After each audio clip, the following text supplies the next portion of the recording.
bulan pertolongan dan bulan keselamatan.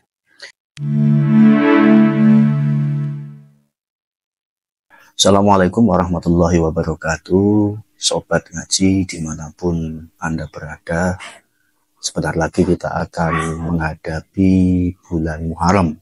Kita akan menyambut datangnya tahun baru Islam. Berkenaan dengan bulan Muharram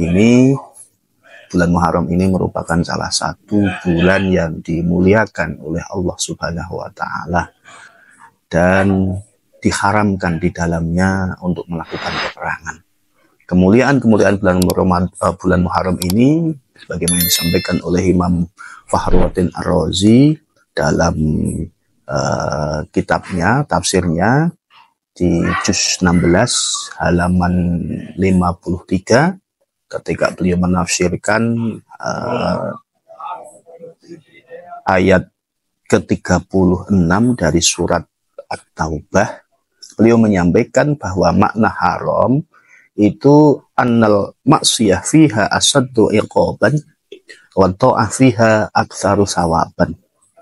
Maksud dari haram adalah sesungguhnya kemaksiatan di bulan Muharram, bulan-bulan yang mulia itu akan mendapatkan siksa yang lebih berat, dan berbagai macam ketaatan di bulan-bulan Muharram, bulan-bulan haram tersebut akan mendapatkan pahala yang lebih banyak dari Allah Subhanahu wa Ta'ala. Oleh karena itu, mari kita isi bulan Muharram ini dengan berbagai macam ketaatan kepada Allah Subhanahu wa Ta'ala, dan juga semaksimal mungkin kita menahan diri untuk tidak bermaksiat kepada Allah Subhanahu wa Ta'ala. Apa sih kelebihan-kelebihan atau keistimewaan dari bulan Muharram tersebut? Yang pertama, bulan Muharram itu kalau saya menyebutnya sebagai Syahrun Nasr Wassalamah, bulan pertolongan dan bulan keselamatan. Kita tahu bahwa banyak ulama yang menceritakan tentang bahwa para nabi, para rasul itu hampir semuanya itu berhubungan dengan bulan Muharram ini. Di antaranya Nabi Musa, Nabi Ibrahim, Nabi Yunus, semuanya itu mendapatkan pertolongan dari Allah dan diselamatkan oleh Allah Subhanahu wa Ta'ala dari berbagai musibah, ujian, dan lain sebagainya di bulan Muharram ini. Oleh karena itu, karena ini adalah bulan pertolongan dan bulan keselamatan, maka kita berbanyak beribadah, berdoa, memohon keselamatan kepada Allah Subhanahu wa Ta'ala. Semoga Allah terus-menerus menolong kita, umat Islam khususnya, dari berbagai cobaan yang hari ini kebetulan umat Islam sedang diuji di dunia internasional, di mana Islamophobia mulai naik, Islam dibenci di mana-mana. Oleh karena itu, mari bulan ini kita gunakan untuk beribadah, memperbanyak doa kepada Allah Subhanahu wa Ta'ala. Semoga kita semuanya umatnya Rasulullah SAW diselamatkan dari afat dan juga nikmah.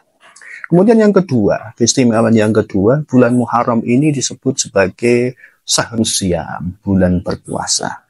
Rasulullah SAW menyampaikan, dan juga dikutip oleh Imam Al-Ghazali dalam kitab Bidayatul Hidayah, bahwasannya sebaik-baik puasa setelah bulan Ramadan adalah bulan Muharram ini. Maka sebisa mungkin kalau bisa kita melakukan puasa 9 hari atau 10 hari di awal bulan ini, kita berpuasa mendekatkan diri kepada Allah Subhanahu wa Ta'ala, di mana puasa ini menjadi ibadah yang pribadi, hubungan kita dengan Allah Subhanahu wa Ta'ala. Semua amalan yang kita lakukan untuk diri kita, kecuali puasa. Ini kata Allah di dalam hadis qudsi, bahwa puasa itu hanya untuk Allah. Allah langsung yang akan memberikan pahalanya langsung kepada kita. Sehingga mari kita perbanyak puasa di dalamnya.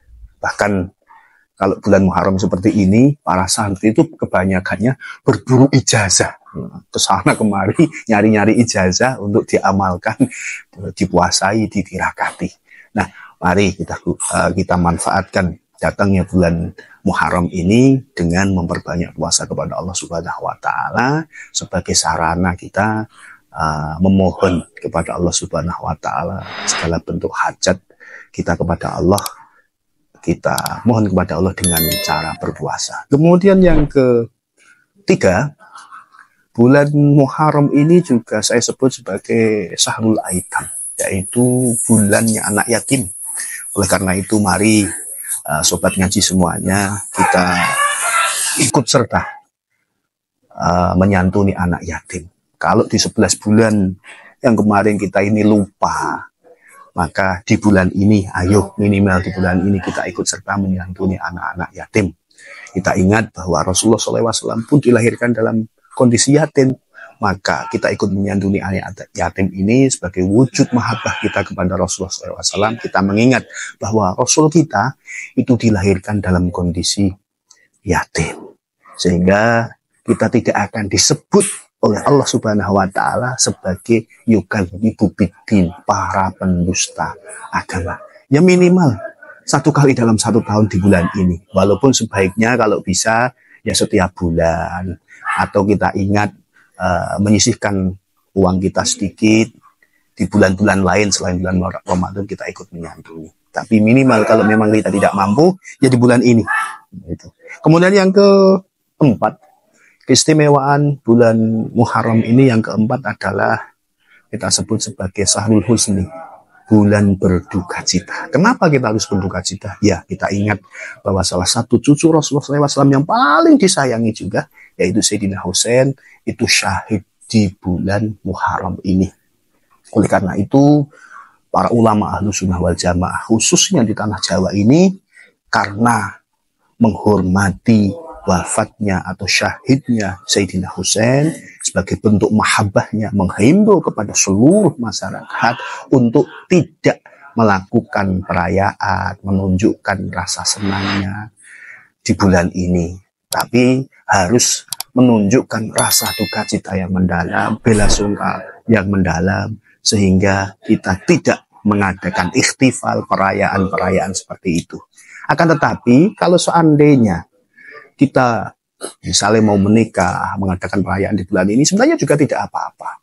Bukan bermaksud kita ini mengenyampingkan rasa duka cita kita, bela sungkawa kita atas syahidnya Sayyidina Husain. Tetapi kita ingat, tadi sudah saya sampaikan bahwa bulan Muharram adalah Syahrun Nasr wassalamah, bulan pertolongan dan bulan keselamatan dari Allah Subhanahu wa Ta'ala.